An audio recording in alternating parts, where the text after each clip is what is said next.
இயேசு கிறிஸ்துவின் நாமத்தினாலே இந்த காலை வேளையில கூடி வந்திருக்கிற உங்கள் ஒவ்வொருவரையும் அன்போடு கூட நான் வாழ்த்துகிறேன். இந்த நாட்களிலும் தேவனுடைய கிருபையும் இரக்கமும் அன்பும் தயவும் நம் மீது அளவற்ற அளவற்ற அந்த கிருபை நம் மேல ஊற்றப்படுகிறபடியினாலே வெளிச்சத்தின் மேல வெளிச்சத்தை நாம் பெற்று கொண்டிருக்கிறோம். நம்முடைய மனத்திரைகள் ஒவ்வொரு நாளும் அது விலகி கொண்டிருக்குது. அதாவது நம்ம மனதுல கிறிஸ்து நமக்காக எல்லாவற்றையும் செய்து முடித்து, இன்றைக்கு அவரோடு கூட நாம் உன்னதத்துல நம்ம உட்கார்ந்திருக்கிறோம். இதை எல்லாவற்றையும் அறிய முடியாதபடி ஒரு இருள் அது நம்ம மனதுல பல திரைகள் அ நாம் தேவனை அறிந்து கொள்ள முடியாதபடி இருந்த திரைகள் இருந்தது. ஒவ்வொரு நாளும் அவரை நாம் அறிய, அறிய, அறிய அந்த திரைகள் விலகி, நாம் அவரோடு கூட எப்படி இருக்கிறோம், எந்த உறவுல இருக்கிறோம் அப்படிங்கிறத ஆழமாய் நம்ம அறிந்து கொண்டிருக்கிறோம். இந்த நாளிலும் கூட தேவனை நாம் ஏன் அறிய வேண்டும்? நெறைய வசனங்கள் நம்ம பார்த்திருக்கிறோம் வேதத்துல. அவரை அறிகிற அறிவை குறித்து. அப்போ இன்றைக்கு அவரை அறிகிற அறிவிலே தான் நம் வாழ்க்கையில கிருபையும், சமாதானமும் பெருகும் என்று சொல்லி பார்க்கிறோம். ஏன் அவர் அறிகிற அறிவுல கிருபையும், சமாதானமும் நம்ம வாழ்க்கையில பெருகுது? யோசித்து பார்ப்போம்னா, அங்கே முதல் ஆதாம் செய்த செயலின் நிமித்தம், முதல் ஆதாமினுடைய ஒருவனுடைய கீழ்ப்படியாமை நிமித்தம் நாம் எல்லோரும் பாவிகளாக்கப்பட்டோம். அது என்ன ஒருவனுடைய கீழ்ப்படியாமை நிமித்தம். அப்போ அந்த முழு மனுக்குலமும் தேவனை அறிய முடியாத இருளுக்குள்ள கடந்து சென்று விட்டது. ஏன்னா, இந்த முதல் ஆதாமின் நிமித்தம். அவன் அவன் எதற்காக அவன் ஏ அதாவது முதலாவது தேவனோடு கூட அவன் ஆழமா அன்பு செலுத்தி அங்க உறவுல இருக்கிறவன், எப்போ அந்த நன்மை, தீமை அறியத்தக்க அந்த பழத்துல அவன் பங்கெடுத்த பொழுது, அந்த நன்மை, தீமை அறியத்தக்க அந்த மரத்த தேவன் அந்த பழத்த அவனுக்கு குடுக்கக்கூடாது அப்படிங்கிறதுக்காக அந்த இடத்துல வைக்கல. அவனுக்கு ஒரு நேரம் வரும். அவனுக்கு ஒரு மெச்சூரிட்டி வரும். அந்த நாள்ல அந்த மரத்துல பங்கெடுக்கணும்னு சொல்லி வைத்திருந்தார். அதனால தான் அவர் சொல்றாரு, "இதை நீ புசிக்கும் நாளில் சாகவே சாவாய்." அப்போ அவர் அத கொடுக்கிற நேரம்னு ஒண்ணு இருந்தது. அந்த ஒரு மெச்சூரிட்டி, அந்த ஒரு புரிந்து கொள்ளுதல் தேவனோடு அவன் உறவுல இருக்க, இருக்க, இருக்க, அந்த எந்த டைம்ல அவனுக்கு குடுக்கணும்னு அத வைத்திருந்தார். ஆனா, அவனுடைய அவசரத்தன்மையும், அவனுடைய கீழ்ப்படியாத அந்த நிலைமையும், அவன என்ன செஞ்சுட்டுன்னா, தேவனை அறிய முடியாத இருளுக்குள்ள கொண்டு போயிற்று. அப்பவும் ஏவாள் கிட்ட அவன் சொல்ற காரியம், சத்துருவானவன் தேவனை குறித்து சொல்ற காரியம், "நீ இதை புசிக்கும் நாளில் தேவர்களைப் போல மாறிவிடுவீர்கள்." அப்படின்னு சொல்றான். அவன் ஏற்கனவே ஏவாளுக்கு அங்க புரியல. தான் தேவனைப் போல தான் ஆளுகை செய்கிற இடத்துல தான் அங்க இருக்கிறோம்னு சொல்லி புரியல. தேவனை குறித்ததான சரியான அறிவு அவளுக்கு இருந்திருக்குமானால், அந்த சர்ப்பத்தின் பேச்ச அவ கேட்டிருக்க மாட்டா. அங்கேயே அவளுக்கு ஒரு குறைவான ஒரு வெளிச்சம் தான் தேவனை குறித்து இருந்தது.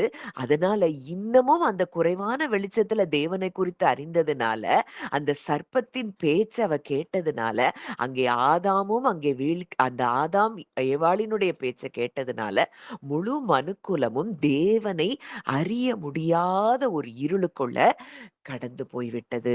எவ்வளோதான் நான் தேவன பத்தி அங்க பழைய ஏற்பாட்டுல சொன்னா கூட எந்த பரிசுத்தவான்களுக்கும் அந்த சில பரிசுத்தவான்கள் அவரை அறிந்து அ புரிந்து வல்லமையான காரியங்களை செய்தா கூட, மற்றபடி முழு மனுக்குலமும் தேவனை அறிய முடியாத ஒரு இருளுக்குள்ள அவர்களுடைய இருதயம் சிக்கிக் கொண்டதை நம்ம பார்க்கிறோம். அந்த இருளுக்குள்ள போயிருச்சு. ஆதாமால அதுக்கு மேல தேவனுடைய சத்தத்த கேட்கும் பொழுது அவனுக்கு பயம் தான் வருது. இந்த தேவன் தன்னை தண்டித்து விடுவார். இந்த தேவன் என்னை விட்டு விலகிட்டார். இந்த தேவன் என்னை கைவிட்டுட்டாரு. இந்த தேவன் எனக்கு நன்மை செய்ய முடியாது. ஏன்னா, நான் பாவம் செஞ்சுட்டேன். அப்படிங்கிற அந்த இருளுக்குள்ள, அந்த குற்ற மனசாட்சிக்குள்ள, அந்த ஒரு தேவனை அறியாதது பாவமாகி, அந்த பாவத்தின் செயல்களாய் ஒவ்வொன்றும் உலகத்திற்குள்ளே வந்ததை நாம் பார்க்கிறோம். அப்போ இன்றைக்கு தேவன நம்ம எதுக்கு அறியணும்?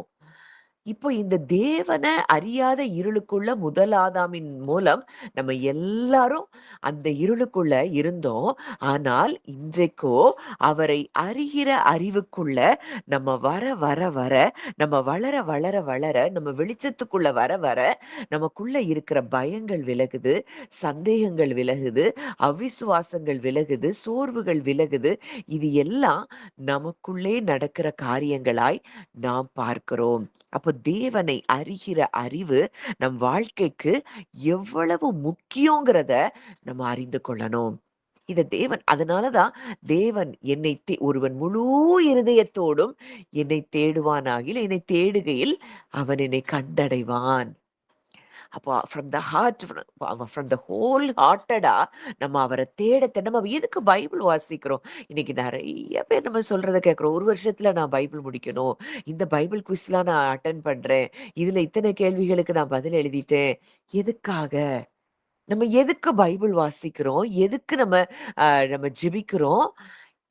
எல்லாமே அவரை அறிகிற அறிவுக்காக தான் இருக்கணுமே தவிர, நம்மளுடைய இன்டலெக்சுவல் நாலேட்ஜ வளர்க்கறதுக்காக நம்ம பைபிள வாசித்தோம்னா, அதனால் எந்த பிரயோஜனமும் இல்ல. மனப்பாடமா எத்தனையோ வசனங்கள படிக்கலாம்.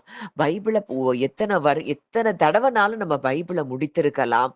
ஆனால், அது தேவனை அறிகிற அறிவை அது நமக்கு தரலன்னா, அத செய்கிறது ரொம்ப வேஸ்ட். அப்போ ஒரு வசனம் நம்ம தியானித்தா கூட, என் தேவன் எப்படிப்பட்டவர்ங்கிற அந்த அறிவ நம்ம பெறுகிறதற்காகத்தான் நம்ம வேதத்தை தியானிக்கணுமே தவிர, நம்மளுடைய எனக்கு நெறைய தெரியும். எனக்கு பைபிள் நாலேட்ஜ் ரொம்ப இருக்குதுங்கிறதுக்காக, நம்ம பைபிள மெடிடேட் பண்றதோ, நம்ம குவிஸ்ல சேர்றதோ, நம்ம சேரலாம் தப்பில்ல. ஆனா, அத சேரும் பொழுது, அத வாசிக்கும் பொழுது, அவர அறிகிற அறிவு நமக்கு உண்டாகிறதா? இதுதான் ரொம்ப முக்கியமான காரியம். உலகத்துக்காக நம்ம வேத பண்டிதர்களாகவோ, வேதத்த நம்ம ரொம்ப அறிந்தவர்களாகவோ நம்ம காட்டிக்கொள்வது அது வேஸ்ட். நம்ம எதற்காக வேதத்தை தியானிக்கிறோம்? அவரிடத்துல நம்ம நெருங்கி அவர அறிகிறோம். இது எல்லாமே அவரை குறித்து அறிகிற அறிவுல நம்ம வாழ்க்கையில சமாதானம் பெருகும்படியாய். எப்ப சமாதானம் நம்ம வாழ்க்கையில பெருக முடியும்? வெளிச்சம் எப்ப வருதோ, நம்ம இருதயம் ஒரு இருளுக்குள்ள போய் சிக்கிக் கொண்டிருந்தது முதல் ஆதாமின் மூலமாய். எப்போ நம்ம வாழ்க்கையில தேவனை அறிகிற அறிவுங்கிற வெளிச்சம் நமக்கு வருதோ, அந்த வெளிச்சம் வர வர ஆதாம் இழந்து போன சமாதானம், ஆதாம் இழந்து போன சந்தோஷம், ஆதாம் இழந்து போன அந்த உறவு, இதை எல்லாவற்றையும் நம்ம திருப்பி பெற்றிருக்கிறோம்ங்கிற அந்த அறிவு வரும்போது தான், நம்ம 2ஆம் ஆதாமாகிய கிறிஸ்துவின் சாயலில் நாம் மாறுகிறோம் என்பதை நாம் அறிந்து கொள்ள வேண்டும்.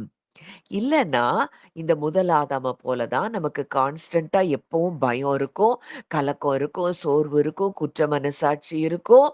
தேவனை அறிய முடியாத இருள், தேவனிடத்துல நெருங்க முடியாதபடி ஒரு ஒரு டிஸ்டன்ஸ்ல தான் நம்ம எப்பவும் அவர தூரமா தான் பார்க்க முடியும். இது எல்லாம் அவரை அறிய முடியாத ஒரு இருளுக்குள்ளே நாம் இருக்கிற காரியத்தை குறிக்கிறதா இருக்கிறது. அப்போ இன்றைக்கு நாம் ஏன் தேவனை அறிய வேண்டும்? நம்ம அவர் அறியும்போது, நம்ம வாழ்க்கையில எந்த பகுதிகள்லலாம் மாற்றங்கள் உண்டாகிறது? அப்படிங்கிறத தான் நம்ம தியானித்து பார்க்க போகிறோம். வாசிக்கலாம். எரேமியா 9ஆம் அதிகாரம் 23, 24. எரேமியா 9, 23, 24.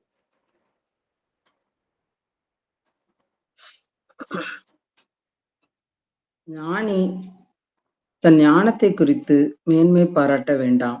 பராக்கிரமன் தன் பராக்கிரமத்தை குறித்து மேன்மை பாராட்ட வேண்டாம். ஐஸ்வர்யவான் தன் ஐஸ்வர்யத்தை குறித்து மேன்மை பாராட்ட வேண்டாம். மேன்மை பாராட்டுகிறவன் பூமியிலே கிருபையையும் நியாயத்தையும் நீதியையும் செய்கிற கர்த்தர் நான் என்று என்னை அறிந்து உணர்ந்திருக்கிறதை குறித்தே மேன்மை பாராட்ட கடவன் என்று கர்த்தர் சொல்லுகிறார். இவைகளின் மேல் பிரியமாயிருக்கிறேன் என்று கர்த்தர் சொல்லுகிறார். அங்க சொல்றாரு, ஞானி தன் ஞானத்தை குறித்து மேன்மை பாராட்ட வேண்டாம். பராக்கிரமன் தன் பராக்கிரமத்தை குறித்து மேன்மை பாராட்ட வேண்டாம். ஐஸ்வர்யவான் தன் ஐஸ்வர்யத்தை குறித்து மேன்மை பாராட்ட வேண்டாம். மேன்மை பாராட்டுகிறவன். நமக்கு இருக்கிற எதையும் குறிச்சு மேன்மை பாராட்ட வேண்டாம். மேன்மை பாராட்டுகிறவன் எதை குறித்து மேன்மை பாராட்டணுமா?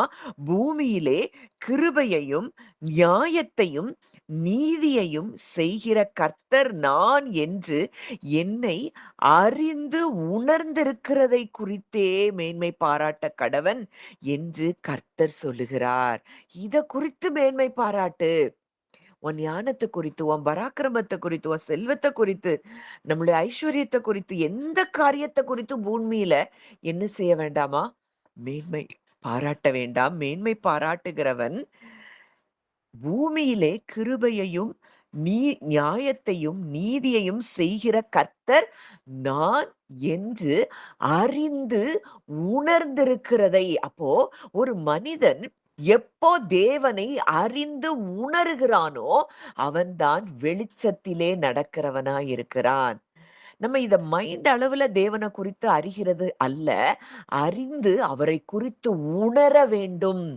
இப்ப தானியேல் எடுத்துக்கொள்வோம், சாத்ராக் மேஷாக் ஆபேத்நேகோவ எடுத்துக்கொள்வோம். அவங்க எல்லாம் தேவனை அறிந்து உணர்ந்திருந்ததுனாலதான் அவ்வளோ நெருக்கமான சூழ்நிலை வந்தப்ப கூட அவங்களுக்கு பயம் என்கிற உணர்வு அவங்களுக்கு வரவே இல்ல. ஆனா நமக்கு இன்னைக்கு சின்ன காரியத்துல கூட அந்த பயங்கிற உணர்வு வருதுன்னா அதுக்கு காரணம் என்ன? தேவனை அறிந்து உணரவில்லை. பவுல் சொல்றாரு, நான் விசுவாசித்திருக்கிறவர் இன்னார் என்று அறிவேன். எனக்கு அவரை தெரியும். நான் யார விசுவாசித்திருக்கிறேன்? அவரை நான் அறிந்து உணர்ந்திருக்கிறேன். அதனால அவரை எனக்கு எப்பொழுதும் எதைதான் செய்வார்? நன்மையை செய்வார்ங்கிறது எனக்கு தெரியுங்கிறது தான் பவுலினுடைய எண்ணமாய் இருக்கிறது. அப்போ தேவனால் நம்ம பிறந்திருக்கிறோம் என்றால் நாம் உலகத்தை ஜெயிக்கிறவர்கள் என்பதை நாம் அறிந்து உணர்ந்திருக்க வேண்டும். 1 யோவான் 4ஆம் அதிகாரம் 16ஆம் வசனம் வாசிக்கலாம். 1 யோவான் 4:16. தேவன் நம்மேல் வைத்திருக்கிற அன்பை நாம் அறிந்து விசுவாசித்திருக்கிறோம். தேவன் அன்பாகவே இருக்கிறார். அன்பில் நிலைத்திருக்கிறவன் தேவனில் நிலைத்திருக்கிறான். தேவனும் அவனில் நிலைத்திருக்கிறார். தேவன் நம்மேல் வைத்த அன்பை நாம் அறிந்து விசுவாசித்திருக்கிறோம். அப்போ எந்த ஒரு மனிதன் தேவனுடைய அன்பை அறிந்து உணர்கிறானோ அவனுக்கு தான் விசுவாசம் என்பது செயல்படும். அன்பினால் கிரியை செய்கிற விசுவாசமே உதவும். அப்போ அவருடைய அன்பை எந்த ஒரு மனிதன் ஆழமாய் அறிந்து உணர்ந்திருக்கிறானோ அவனே தேவன் மேல விசுவாசமாய் இருக்க முடியும். தேவன் நம்மேல் வைத்திருக்கிற அன்பை ஒவ்வொரு நிமிடமும், ஒவ்வொரு செகண்ட், ஒவ்வொரு நேனோ செகண்டும் அவர் நம்ம மேல அன்பாய் இருக்கிறத நம்ம அறிந்து உணர வேண்டுமாம். அப்ப நம்ம வாழ்க்கையில என்ன நடக்கும்? தேவன் அன்பாகவே இருக்கிறார். இந்த ஆதாம் தேவனை குறித்ததான புரிந்து கொள்ளுதலிலே அவன் தவறாக புரிந்து கொண்டது நிமித்தம், அந்த பழத்துல பங்கெடுத்தது நிமித்தம் அவன் தேவனை குறித்து அங்கே அவன் அவன் மைண்ட் எல்லாமே 2ஆ பாக்குது. இது நன்மை, இது தீமை. இது நன்மை, இது நல்லது, இது கெட்டது. நான் அதை சாப்பிட்டேன், என்னால தேவனை என்னை நேசிக்க முடியாது. அவர் என்னைய கைவிட்டுட்டாரு. அப்படிங்கிற அந்த மைண்ட் செட்டுக்குள்ள அவன் போயிட்டான். அதைதான், இதை நீ புசிக்கும் நாளில் சாகவே சாவாய். அது என்ன மரணம்? தேவனோடு கூட நெருங்க முடியாதபடி தேவனும் தானும் பிரிக்கப்பட்டதாய் உணர்கிற இடம்தான் அந்த மரணத்தை குறிக்கிறதா இருக்கிறது. இன்றைக்கு முழு அனுகூலமும் அந்த மரணத்துக்குள்ளதான் கடந்து சென்றது. ஆனா 2ஆம் ஆதாமாகிய கிறிஸ்துவுக்குள்ள நம்ம வந்திருக்கிறபடியினாலே இந்த முழு அனுகூலமும் எதுக்குள்ள வந்துருச்சு? ஜீவனுக்குள்ள வந்துருச்சு. அவருக்குள்ள இருக்கிற ரிலேஷன்ஷிப்புக்குள்ள நம்ம எல்லாரும் பிதா, குமாரன், பரிசுத்த ஆவியானவரோடு கூட நாம் ஒன்றாக இணைக்கப்பட்டிருக்கிறோம். ஒன்றாக நாம் அவரோடு கூட கலந்திருக்கிறோம். இன்றைக்கு நம்மையும் தேவனையும் ஒன்றும் பிரிக்க முடியாதுங்கிற இடத்துக்குள்ள நம்ம வந்துவிட்டோம். அப்போ தேவன் நம்மேல் வைத்திருக்கிற அன்பை நாம் அறிந்து விசுவாசித்திருக்கிறோம். தேவன் அன்பாகவே இருக்கிறார். அன்பில் நிலைத்திருக்கிறவன் தேவனில் நிலைத்திருக்கிறான். இந்த அன்புல, அவருடைய அன்புல நிலைத்திருக்கிறவன் தேவனில் நிலைத்திருக்க முடியும். இந்த அன்புல, அவருடைய அன்புல நிலைத்திராதவன் தேவன்ல நிலைத்திருக்க முடியாது. காரணம் என்னன்னா, இந்த அன்ப புரியல, இந்த அன்ப உணரல அப்படின்னா, நமக்கு எந்த நிமிஷமும் பயமும், கவலையும், சோர்வும், அவிசுவாசமும் இது எல்லாம் இதெல்லாம் நமக்குள்ள வந்துச்சுனாலே, இங்க செப்பரேஷன தான் நம்ம ஃபீல் பண்றோம்னு அர்த்தம். இந்த முதல் ஆதாமின் மூலம் நமக்குள்ள வந்த அந்த செப்பரேஷன நாமும் ஃபீல் பண்ணிட்டு இருக்கிறோம். அதனால தான் இந்த செய்கைகள் எல்லாம் நமக்குள்ளே இருக்கிறதை நாம் பார்க்கிறோம். அன்பில் நிலைத்திருக்கிறவன் தேவனில் நிலைத்திருக்கிறான். தேவனும் அவனில் நிலைத்திருக்கிறார். இன்னைக்கு நம்மில் நிலைத்திருக்கிற தேவனை நம்ம கண்டு கொள்ளணும் அப்படின்னா, அவருடைய அன்ப நம்ம அறிந்தவன் தான் அவரில் நிலைத்திருக்க முடியும். அப்பொழுதுதான் தேவனும் அவனில் நிலைத்திருக்கிறதை அவன் அறிய முடியும். இந்த தேவனுடைய அன்பை எந்த மனுஷன் உணரலையோ, அவனால் தேவனில் நிலைத்திருக்க முடியாது. அப்பப்போ இந்த முதல் ஆதாமின் செயல்களுக்குள்ளேயும், செய்கைகளுக்குள்ளேயும், அவனுடைய கான்ஷியஸ்னஸ் அந்த இருளுக்குள்ளேயும் இருக்கிறபடியினாலே, அவன் முழுமையுமாய் தேவனுடைய அந்த அந்த ஜோயே ஜீவன்ல, நித்திய ஜீவன்ல அவன் பங்கெடுக்க முடியாதபடி இருளுக்குள்ளேயும் அவன் கடந்து செல்லுகிறதை நாம் பார்க்க முடியும். அப்ப இன்றைக்கு முழு மனுக்குலமும் அவருடைய அன்புக்குள்ள கொண்டு வரும்படியாகத்தான் கிறிஸ்து உலகத்திற்கு வந்தார். இந்த கிறிஸ்துவுக்குள்ளதான் இன்றைக்கு நாம என்ன செய்யறோம்? ஒவ்வொருவரும் இருக்கிறோம். அந்த அன்புக்குள்ள, அந்த அன்பின் மூலம் நம்ம பிதாவோடு கூட நம்ம எல்லாரும் என்ன செய்யப்பட்டிருக்கிறோம்? ஒப்புரவாக்கப்பட்டிருக்கிறோம், இணைக்கப்பட்டிருக்கிறோம். இத நம்ம என்றைக்கு புரிகிறோமோ, இதை என்றைக்கு அறிந்து உணர்கிறோமோ, ஆமா, நானும் தேவனும் ஒன்றாய் கலந்திருக்கிறோம். இன்றைக்கு அவர் எந்த சூழ்நிலையிலும் என்னை அவர் கைவிட மாட்டார். என்னை விட்டு விலக மாட்டார். உலகத்தின் முடிவு பரியந்தமும் சகல நாட்களிலும் அவர் என்னுடனே கூட இருக்கிறார் என்பதை நாம் எப்பொழுது அறிந்து உணர்ந்து விசுவாசிக்கிறோமோ, நம் வாழ்க்கை அது ஜெயமுள்ளதாய் இருக்கும். வாசிக்கலாம். உபாகமம் 4ஆம் அதிகாரம் 29ஆம் வசனம். அப்பொழுது அங்கே இருந்து உன் தேவனாகிய கர்த்தரை தேடுவாய். உன் முழு இருதயத்தோடும் உன் முழு ஆத்மாவோடும் அவரை தேடும் பொழுது அவரை கண்டடைவாய். முழு இருதயத்தோடும் முழு ஆத்துமாவோடும் அவரை தேடும் போது அவரை கண்டடைவாய். அப்போ அவரை தேடும் பொழுது, அப்போ நம்ம பைபிள வாசிக்கும்போது, ஆண்டவரே இன்றைக்கு நான் வாசிக்கிறேன் அப்படின்னா, இந்த பகுதிகள்ல நான் உங்கள கண்டுபிடிக்கணும்.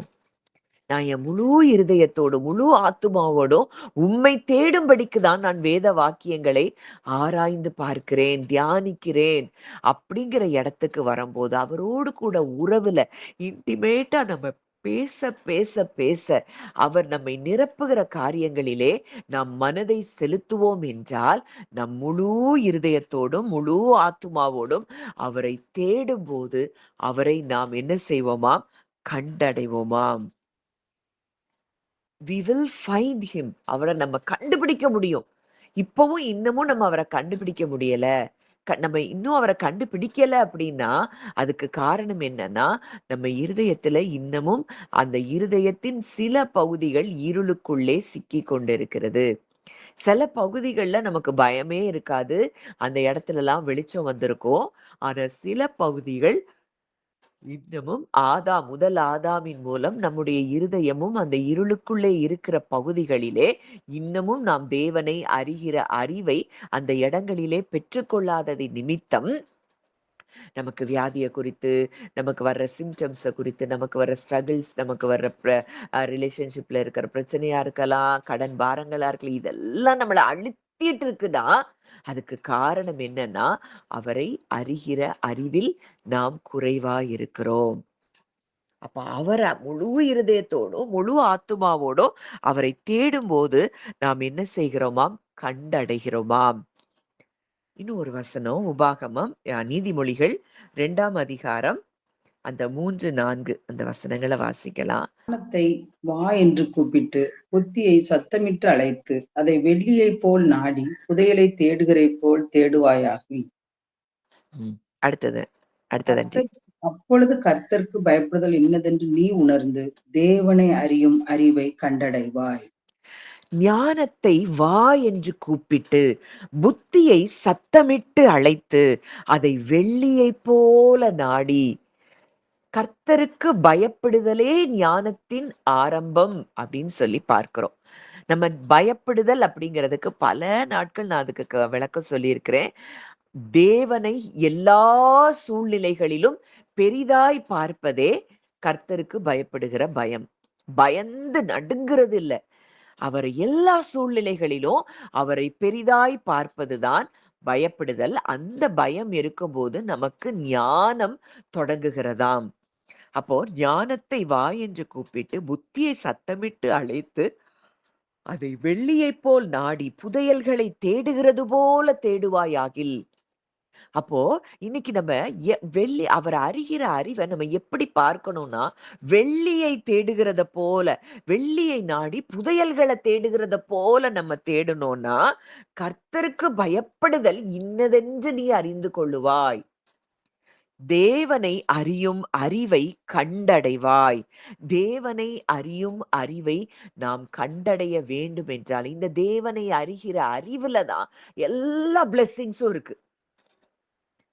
எல்லா ஆசீர்வாதங்களும் தேவனை அறிகிற அறிவுல தான் இருக்கு. இந்த தேவனை அறிகிற அறிவு இல்ல அப்படின்னா, நம்முடைய வாழ்க்கையில சமாதானத்தை நாம் பார்க்கவே முடியாது. சந்தோஷத்த நம்ம பெற்றுக்கொள்ளவே முடியாது. எப்பொழுதும் நம்முடைய இருதயம் கவலையிலயும், சோர்வுலயும், பயங்கள்லயும், குழப்பங்கள்லயும் தான் இருக்கும். அப்போ தேவனை அறியும் அறிவை நாம் கண்டடைவதற்கு அவரை நம்ம எப்படி தேடணுமா? வெள்ளியை நாடி புதையல்களை தேடுகிறது போல. இந்த வேதத்துல இந்த வார்த்தை அவரை குறிச்சு என்ன சொல்லுது? இத நான் அறிந்து உணரணும். இதுதான் என் தேவன். அவர் அன்பாகவே இருக்கிறார். என் தேவன் என் மீது அன்பாகவே இருக்கிறார். என்னை அவர் வெறுக்கல, என்னை அவர் தள்ளல அப்படின்னு சொல்லி அவரை அறிகிற அறிவிலே அறிந்து உணர்கிறதை குறித்து எப்போ நம்ம அதிலே வளருகிறோமோ, நம்முடைய வாழ்க்கை எப்படி மாறுமாம்? அத்தனை ஆசீர்வாதங்களையும் சுதந்தரிக்கிற வாழ்க்கையாய் அது மாறும். நம்ம 2 பேதுரு 1 பார்த்தோம். அவரை அறிகிற அறிவில கிருபையும் சமாதானமும் பெருகக் கடவது, ஜீவனுக்கும் தேவபக்திக்கும் வேண்டிய எல்லாவற்றையும் அவருடைய திவ்ய வல்லமையானது நமக்கு தந்தருளினதும் அன்றி, இந்த ஜீவனுக்கும், இந்த உலகத்தின் ஜீவனுக்கும், தேவ பக்திக்கும் வேண்டிய எல்லாவற்றையும் அவரை அறிகிற அறிவு நமக்கு கொடுக்கிறதா. இன்னைக்கும் நம்ம லேக்ல இருக்கோம், நம்ம குறைவுல இருக்கோம், நம்ம வாழ்க்கையில ஏதோ பிரச்சனைகள்ல இருக்கிறோம் அப்படின்னா, அதுல விடுதலையே இல்லாம இருக்கிறோம்னா, அந்த இடத்துல தேவனை அறிகிற அறிவுங்கிற வெளிச்சத்திலே நாம் குறைவா இருக்கிறோம். அப்போ ஆழமா அவர அறிய, அறிய, அறிய, அறியதான் நம்ம எதை பெற்றுக்கொள்ள முடியும்? அவரோடு கூட இணைக்கப்பட்ட ஒரு வாழ்க்கை, அந்த நித்திய ஜீவனிலே நாம் பங்கெடுக்க முடியும். வாசிக்கலாம். யோவான் 17ஆம் அதிகாரம் 1 முதல் 3ஆம் வசனங்கள். யோவான் 17, 1 முதல் 3. இயேசு இவைகளைச் சொன்ன பின்பு, தம்முடைய கண்களை வானத்துக்கு ஏறெடுத்து, பிதாவே, வேளை வந்தது. நீர் உம்முடைய குமாரனத்துக்குத் தந்தருளின யாவருக்கும் அவர் நித்திய ஜீவனை கொடுக்கும் பொருட்டு, மாம்சமான யாவர் மேலும் நீர் அவருக்கு அதிகாரம் கொடுத்தபடியே, உம்முடைய குமாரன் உம்மை மகிமைப்படுத்தும்படி நீர் உம்முடைய குமாரனை மகிமைப்படுத்தும். ஒன்றான மெய் தேவனாகிய உம்மையும் நீர் அனுப்பினராகிய இயேசு கிறிஸ்துவையும் அறிவதே நித்திய ஜீவன். இங்க இயேசு பிதா கிட்ட கண்களை ஏறெடுத்து ஒரு காரியத்தை சொல்றாரு. பிதாவே, வேளை வந்தது. நீர் உம்முடைய குமாரனுக்கு தந்தருளின யாவருக்கும் அவர் நித்திய ஜீவனை கொடுக்கும் பொருட்டு. அப்போ குமாரனிடத்துல வந்த எல்லாருக்கும் என்ன கொடுக்கப்படுது? நித்திய ஜீவன் கொடுக்கப்படுது. மாம்சமான யாவர் மேலும் நீர் அவருக்கு அதிகாரம் கொடுத்தபடியே, உம்முடைய குமாரன் உம்மை மகிமைப்படுத்தும்படிக்கு நீர் உம்முடைய குமாரனை மகிமைப்படுத்தும். அப்படின்னு சொல்லிட்டு அடுத்ததா ஒன்று சொல்றாரு. ஒன்றான மெய்தேவனாகிய உம்மையும் நீர் அனுப்பினவராகிய இயேசு கிறிஸ்துவையும் அறிவதே நித்திய ஜீவன். இந்த ஒரு இடத்துல தான் நித்திய ஜீவனை குறித்ததான டெஃபினிஷன். நம்ம எல்லாரும் என்ன நினைச்சோம்? நித்திய ஜீவன்னா மரித்து பரலோகம் போன பிறகு நித்திய ஜீவனை பெற்றுக்கொள்ளுகிறோம். நிச்சயமா கிடையாது. இந்த உலகத்திலேயே இந்த நித்திய ஜீவனின் வாழ்க்கையை நாம் அனுபவிக்கும்படியாகத்தான் கிறிஸ்து சிலுவைக்கு சென்றார். கிறிஸ்து சிலுவைக்கு சென்று சிலுவையில நம்ம போன இருளுக்குள்ள அவர் கடந்து போய் அவர் என்ன வெளிச்சத்துக்குள்ள இருக்கிறாரோ, அவர் எப்படி பிதாவை அறிந்திருந்தாரோ அந்த வெளிச்சத்துக்குள்ள முழு மனுக்குலத்தையும் கொண்டு வரும் பொருட்டாகத்தான் அவர் இந்த பூமிக்கு வந்தார். இன்னைக்கு கிறிஸ்துமஸ் எதுக்கு கொண்டாடுறோம்? அதுவே தெரியல. அது நம்ம ஒரு ஒரு நம்முடைய பாவங்களை நீக்கிறதுக்கு வந்தார், நம்மை ரட்சிக்க வந்தார், நம்முடைய சாபங்களை நீக்கிறதுக்கு வந்தார். இவ்வளவுதான். இந்த ஒரு ஒரு சில காரியங்களை தான் புரிந்திருக்கிறதே தவிர, மெயினா அவர் வந்த நோக்கம் நம்மை தேவனோடு கூட ஒன்றிணைக்கும்படி, அவரோடு கூட ஒப்புரவாக்கும்படி, நாமும் அவரும் பிரிக்க முடியாத உறவுக்குள்ள நம்மை ஒன்று சேர்க்கும்படி, இந்த நித்திய ஜீவனில் நாம் பங்கெடுக்கும்படி, அதற்காகத்தான் கிறிஸ்து உலகத்திற்கு வந்தார். அதுக்கு தடையா இருக்கிற எல்லாத்தையும் அவர் என்ன செஞ்சிட்டாரு? சிலுவையில முடிச்சிட்டாரு. அதுக்கு தடையா இருக்கிற பாவங்கள், சாபங்கள், வியாதி, தரித்திரம், இது எல்லாத்தையும் சிலுவையில அவர் என்ன செஞ்சிட்டாரு? தன்மேல் ஏற்றுக்கொண்டு நம்மை அதிலிருந்து எல்லாம் விடுதலை பண்ணி இன்றைக்கு நம்மை அவரோடு கூட இணைத்திருக்கிறார். ஒன்றான மெய்தேவனாகிய உம்மையும் நீர் அனுப்பினவராகிய இயேசு கிறிஸ்துவையும் அறிவதே நித்திய ஜீவன். அப்போ இன்னைக்கு அவர் அறிய அறிய அறிய அறிய அறிய நம்ம எல்லாரும் அந்த ஒண்டர்ஸ்குள்ள வந்துடுறோம். இந்த ஒன்னஸ்குள்ள வரும்போது எப்படி இயேசு எங்க போனாலும் அவர் என்ன சொல்றாரு? என் அப்பாவை எனக்கு தெரியும். என் அப்பா என்னை எப்பவுமே தனியா இருக்க விட மாட்டாரு. என் அப்பா நான் பேசுறதெல்லாம் கேட்கிறாரு. என் அப்பா என்னுடைய ஒவ்வொரு ஜெபத்துக்கும் அவர் பதில் கொடுக்கிறாரு. என் அப்பா நான் இப்ப கேட்டா கூட அவர் தூதன 12க்கும் அதிகமான லேகியோன்னு அனுப்புவாரு. இது என்ன எப்படிப்பட்ட வெளிச்சம்? இந்த வெளிச்சம் அவர் இயேசு கிறிஸ்துவுக்குள்ள பிதாவை குறித்ததான பூரணமான அறிவை அவர் பெற்றிருந்தார். பிதாவின் மடியில் இருந்த ஒரே பேரான குமாரனே பிதாவை முற்றிலும் அறிந்தவர், பிதாவை முற்றிலும் வெளிப்படுத்தினவராய் இருந்தார். அந்த வெளிச்சத்துக்குள்ள இந்த முழு மனுக்குலமும் இருளுக்குள்ள, தேவனை அறிய முடியாத இருளுக்குள்ள, அவருடைய அன்பை உணர முடியாத இருளுக்குள்ள கடந்து சென்ற இந்த முழு மனுக்குலத்தையும் கிறிஸ்து என்ன செஞ்சாரு? உலகத்துக்கு வந்து தன்னுடைய சிலுவை மரணத்தின் மூலம் அவர் நம்மை எல்லாரையும் அவருடைய மரணத்துக்குள்ள நம்மை இணைத்து, அவருடைய உயிர்த்தெழுதலிலே நம்மை பங்கெடுக்க வைத்து, இன்றைக்கு உன்னதத்துல அவர் உயிர்த்தெழுந்த பொழுது நம்மையும் அவரோடே கூட இணைத்து, உன்னதத்துல இன்றைக்கு அவரோடே கூட நம்மை உட்கார பண்ணி இருக்கிறார் என்றால், இது எல்லாம் நமக்கு சம்பவித்திருக்கிறது. ஆனா நம்ம இருதயம் இன்றைக்கு எங்க இருக்குது? இருதயம் இன்னும் இருளுக்குள்ள, தேவனை அறிய முடியாத இருளுக்குள்ள இருக்கிறதுனாலதான் இன்னும் எப்படி தேவனோடு கூட நம்ம உறவாட முடியல, சஞ்சரிக்க முடியல. எல்லாத்துக்கும் பயம், எல்லாத்துக்கும் கவலை. இந்த இடத்துல நம்ம இருதயம் என்ன செய்து சிக்கி கொண்டிருந்திருக்கிறது. இன்றைக்கு தேவன் அவை எல்லாவற்றிலும் இருந்து நம்மை விடுவிக்கும்படியாய் நம்ம இன்னும் தேவனை எதற்கு அறியணும்? தேவனை அறியும்போது நமக்குள்ள என்ன மாற்றங்கள் நடக்குது? நம்ம வாழ்க்கையில என்ன மாற்றங்கள் நடக்க போகுது? அப்படிங்கிறதெல்லாம் குறித்து தான் நம்ம தொடர்ந்து இனிமே தியானிக்க போகிறோம். பரிசுத்த ஆவியானவரை குறித்து ஒரு ஆழமான தியானத்தை நம்ம ஏற்கனவே பல நாட்கள் நம்ம தியானித்தோம். அந்த தியானங்களையும் நீங்க தொடர்ந்து கேளுங்க. இந்த பரிசுத்த ஆவியானவர் உதவியின் மூலமாகத்தான் நம்ம இன்னமும் தேவனை ஆழமாக அறிய முடியும். இப்போ முதல்ல நம்ம எதற்காக தேவனை அறியணும்? இப்போ வெளிச்சத்துக்குள்ள உன்னதத்துல அவர் பக்கத்துல உட்கார்ந்துட்டோம். நம்மளுடைய கான்சியஸ்னஸ் ஆனா எங்க இருக்கு? சில இடங்கள்ல பாதாளத்துக்குள்ள, இருளுக்குள்ள, லோயர் டைமென்ஷன்ல சிக்கி கொண்டு இருக்குது. எப்போ இந்த உயரமான இடத்துல, உன்னதத்துல நம்மளுடைய கான்ஷியஸ்னஸ் அந்த இடத்துக்கு ஷிஃப்ட் ஆகணும் அப்படிங்கிறதுக்காக தான் நம்ம தேவனை அறிய வேண்டியது மிக அவசியமா இருக்குது. அவரை அறிய அறிய தான் நம்ம அந்த நித்திய ஜீவனிலே நாம் பங்கெடுக்க முடியும். எப்படி கிறிஸ்து பிதாவோடு கூட அந்த இன்டிமசிலேயே இருந்தாரோ, அந்த இன்டிமசிக்குள்ள நம்மளும் வரணுங்கிறதுக்காக இன்றைக்கு அவரை அறிகிற அறிவு நமக்கு மிக முக்கியமா இருக்குது. அப்ப அவரை அறிகிற அறிவு முதலாவது நமக்கு எதை கொடுக்குது அப்படின்னா, அவர் மேல் நம்பிக்கையை கொடுக்கிறது. இப்போ நீங்க என்னைய நம்புறீங்க அப்படின்னா, என்ட்ட எல்லா காரியங்களையும் நீங்க ஷேர் பண்ணுவீங்க. இந்த அக்காட்ட நம்ம சொல்லலாம். இந்த பிள்ளைட்ட நம்ம இந்த காரியத்த சொல்லலாம். இவ யார்ட்டயும் எதையும் சொல்ல மாட்டா. நம்முடைய காரியங்கள மற்றவங்க கிட்ட சொல்ல மாட்டா அப்படின்னு நீங்க என்னைய எப்ப அறிந்திருக்கிறீங்களோ, அப்பதான் உங்க காரியங்கள உண்மையாவே என்கிட்ட ஷேர் பண்ணுவீங்க. அப்போ என்ன நீங்க அறியலன்னா, என்கிட்ட நீங்க எதையுமே ஓப்பனா நீங்க சொல்ல முடியாது. ஐயோ! இது நம்ம காரியத்த கேட்டு மற்றவங்க கிட்ட சொல்லிருவாங்களோ! நம்ம சூழ்நிலைகள் இப்படி ஒரு வெட்கத்துக்குள்ள நம்ம போனோம். இப்படி ஒரு பாவங்கள் எல்லாம் நம்ம செஞ்சோம். ஆனா இதுலருந்து வெளிய வர முடியல. இத யார்ட்ட சொன்னாலும் என்னை எப்படி நினைப்பாங்க அப்படின்னு சொல்லி, நம்ம என்ன செய்வோம்? நம்ம யார் மேல நம்பிக்கையா இருக்கிறோமோ, அவங்க கிட்ட தான் நம்ம வாழ்க்கைய நம்ம ஷேர் பண்ணுவோம். நம்ம யார நம்ப முடியலையோ, அவங்க கிட்ட நம்ம போகவே மாட்டோம்.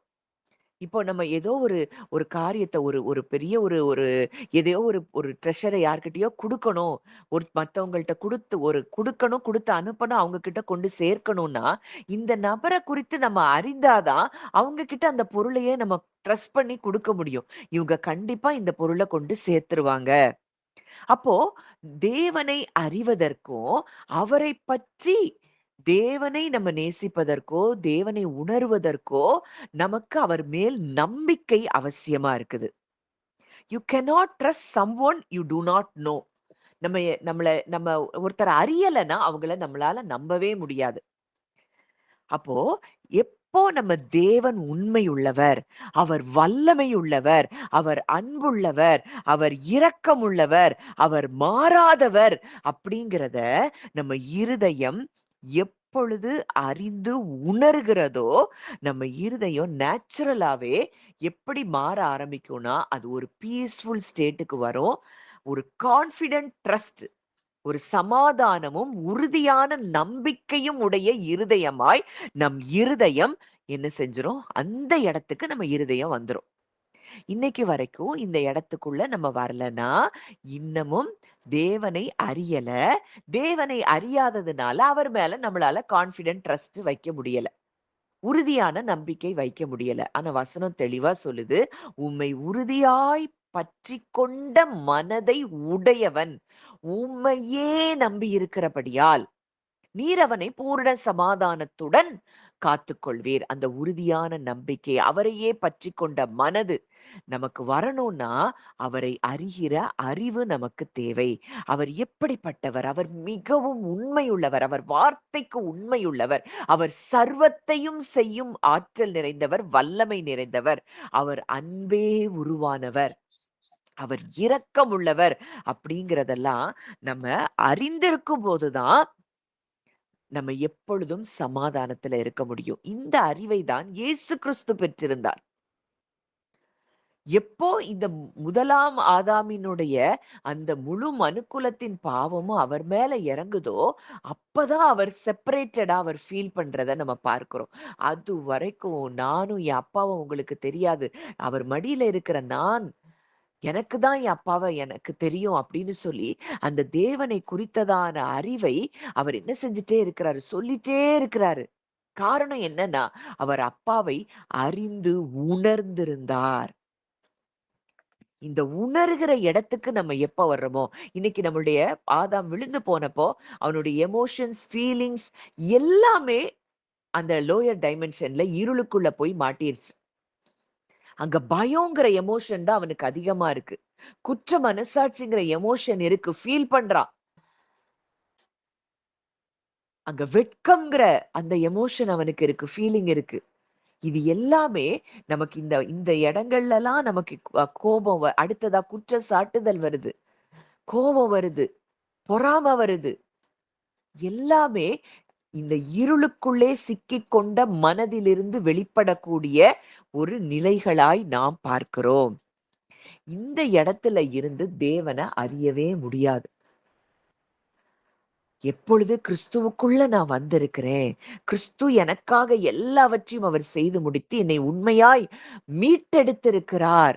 இந்த பாதாளத்திலிருந்து என்னை மீட்டு உன்னதத்துல என்ன அவர் கூட உட்கார வைத்திருக்கிறார். இன்றைக்கு நானும் அவரும் ஒன்றாய் இருக்கிறோம்.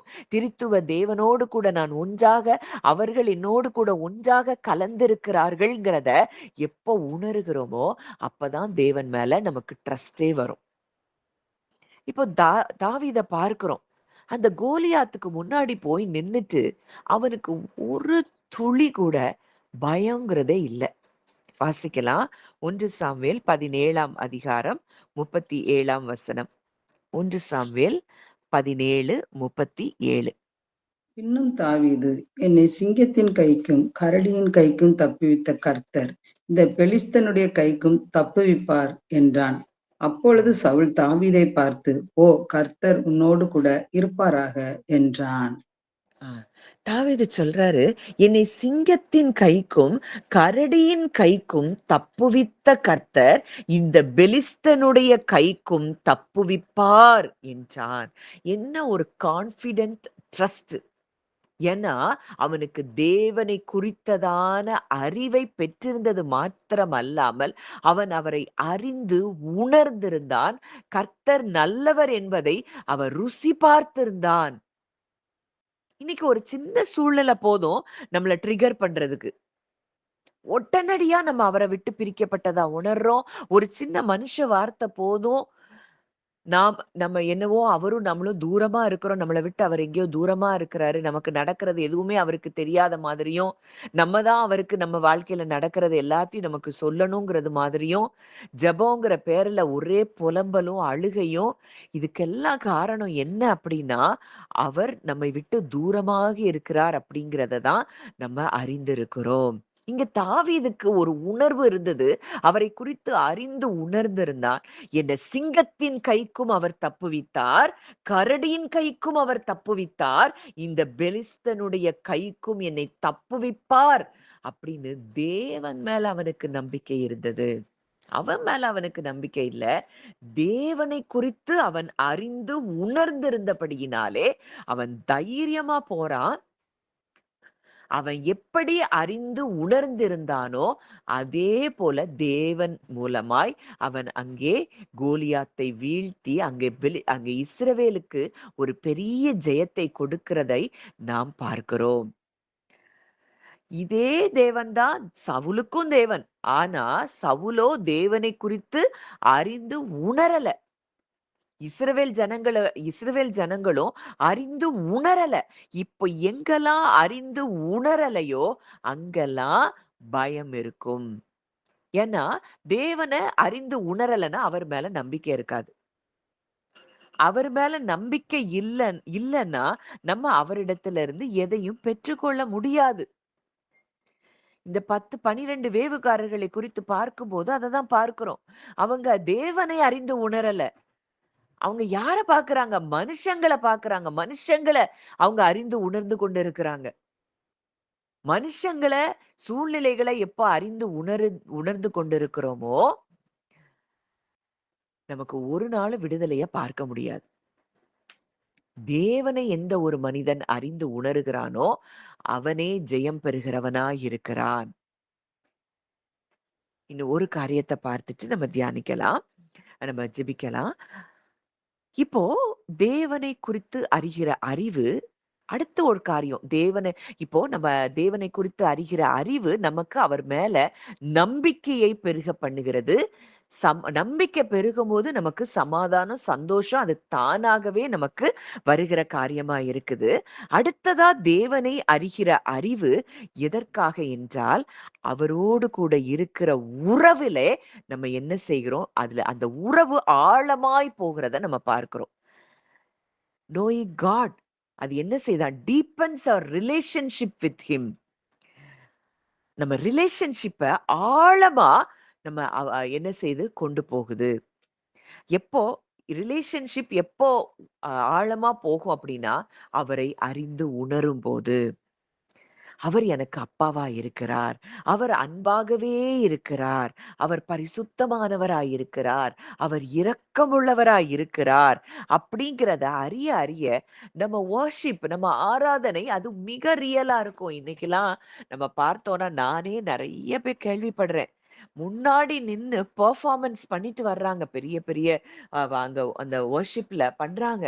ஆனா, அந்த ஸ்டேஜ விட்டு கீழ இறங்குன உடனேயே அவங்க வாழ்க்கை தலைகீழா இருக்கு. தேவன அவங்க நம்பவே முடியாத இடத்துக்குள்ள தான் அவங்க இருக்கிறாங்க. அது உண்மையான ஆராதனையே இல்ல. நம்ம உண்மையான ஆராதனை என்ன?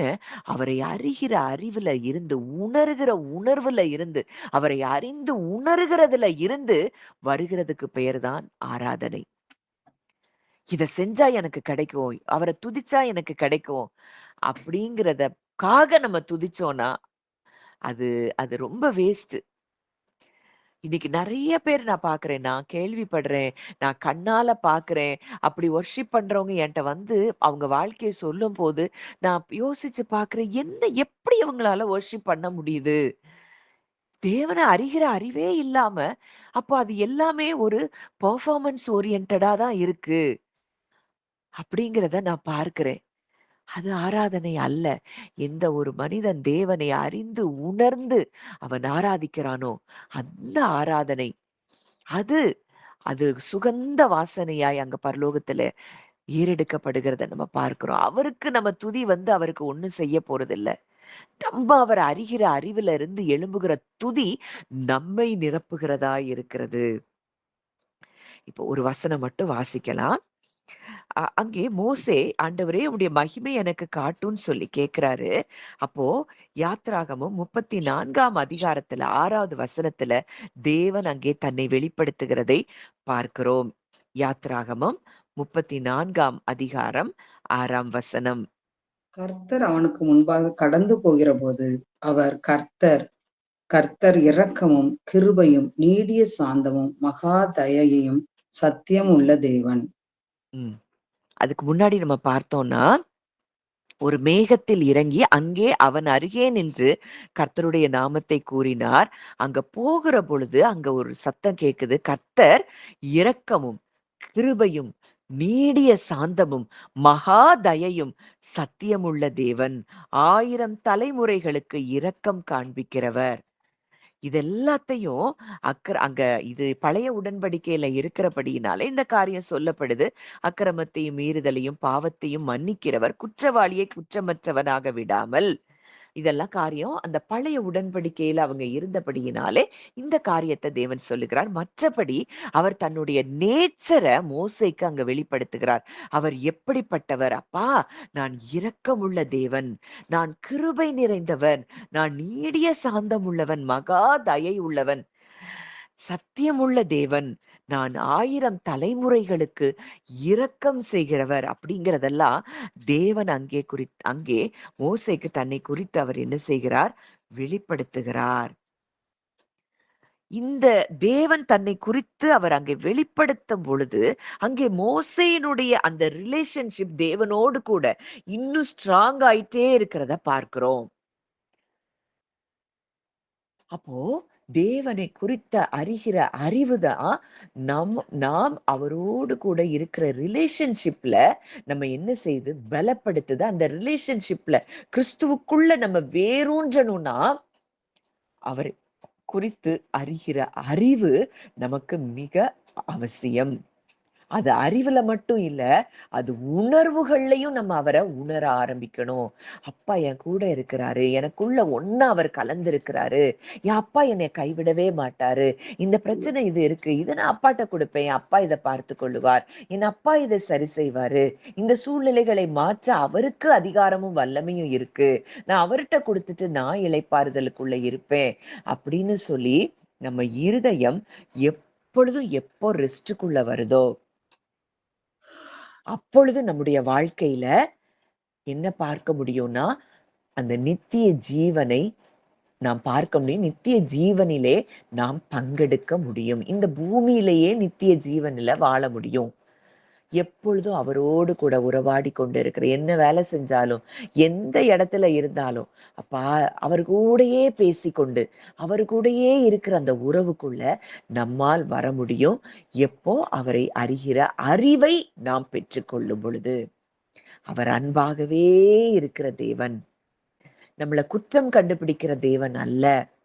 அவர நம்பி வந்துட்டோமா, நம்ம நம்ம ஆவியின் சிந்தை உடையவர்களாய் நம்ம இருக்கிறோமா, அவர் எப்படிப்பட்டவர்ங்கிறத குறித்து வேதத்துல இருந்து நம்ம அவரை தியானித்து, அவரு கூட உறவுல நம்ம இருக்கதான் அவரை குறித்ததான அறிவுல நம்ம பெருக்கம் அடைவோம். அது நம்ம வாழ்க்கையில கிருபையையும், சமாதானத்தையும் நிச்சயமாய் கொண்டு வருகிறதை நாம் பார்க்க முடியும். இன்னைக்கும் நீங்க எத்தனையோ பேர் நீங்க என்ட்ட ஷேர் பண்றீங்க. நாங்க இப்படிதான் இருந்தோம். ஆனா இன்னைக்கு எங்களுக்குள்ள சூழ்நிலைகள் மாறல. ஆனா விசுவாசம் பெருகியிருக்கிறது. இது எப்படி வந்தது? அவரை குறித்து அறிகிற அறிவுல ஒவ்வொரு நாளும் நம்ம வளர்ந்து கொண்டே இருக்கிறதுனால தான் இந்த விசுவாசத்துல பெருக்கம் உண்டாகுது. அவரை குறித்ததான நம்பிக்கையில நமக்கு பெருக்கம் உண்டாகுது. அந்த நம்பிக்கை நமக்கு சமாதானத்தையும், சந்தோஷத்தையும் நமக்கு கொடுக்குது. இது எல்லாமே அவரை அறிய, அறிய, அறிய, அறிய நமக்குள்ளே நடக்கிற காரியங்களாய் நாம் பார்க்கிறோம். அவர அறியல. எந்த ஒரு மனிதன் அவர அறியலையோ, அவன் எப்படித்தான் இருப்பான்? கட்டுகளுக்குள்ள தான் இருப்பான். பயங்களுக்குள்ள தான் இருப்பான். ஆனால் நமக்கோ தேவன் அவைகளை தம்முடைய ஆவியினாலே அவ அவரை குறித்ததான அறிகிற அறிவை நமக்கு வெளிப்படுத்தி இருக்கிறார். இந்த அறிவுல நம்ம ஒவ்வொரு நாளும் வளருவோம். இன்னமும் நாளைக்கு நம்ம தியானிக்க போறோம். அவரை அறிகிற அறிவு நமக்கு எதெல்லாம் கொடுக்குது. இன்னைக்கு 2 காரியங்கள் நம்ம தியானித்தோம். நம்பிக்கை அவர நம்புறதுனால தான், அவர அறிந்திருக்கிறதுனால தான் அவர் மேல நம்ம நம்பிக்கையா இருக்க முடியுது. அவர அறிந்திருக்கிறதுனால தான் அவரோடு கூட நம்முடைய உறவு ஆழமாய் இருக்க முடியும் அப்படிங்கிறத நம்ம தியானித்திருக்கிறோம். தொடர்ந்து அவர அறிகிற அறிவு நமக்குள்ளே என்ன மாற்றங்களை கொண்டு வருகிறதுங்கிறத நம்ம தியானித்து பார்ப்போம். நம்ம ஜெபிக்கலாம். நல்ல தகப்பனே, நன்றியோடு உம்மை துதிக்கிறோம், ஸ்தோத்தரிக்கிறோம் அப்பா. இந்த நல்ல நாளிலும் எங்களோடு இடைப்பட்ட உம்முடைய வார்த்தைகளுக்காக நாங்கள் நன்றி செலுத்துகிறோம். அப்பா, உம்மை அறிகிற அறிவை நாங்கள் புதையலை தேடுகிறதைப் போல நாங்க தேட எங்களுக்கு நீங்க கிருபை தாங்கப்பா. உங்கள அறிகிற அறிவுல ஒவ்வொரு நாளும் நாங்க வளர எங்களுக்கு நீங்க கிருபை தாங்க. அதுதான் எங்களுக்கு பொக்கிஷமா இருக்கணும்ப்பா. உங்கள அறிந்து நாங்க உணரணும்ப்பா.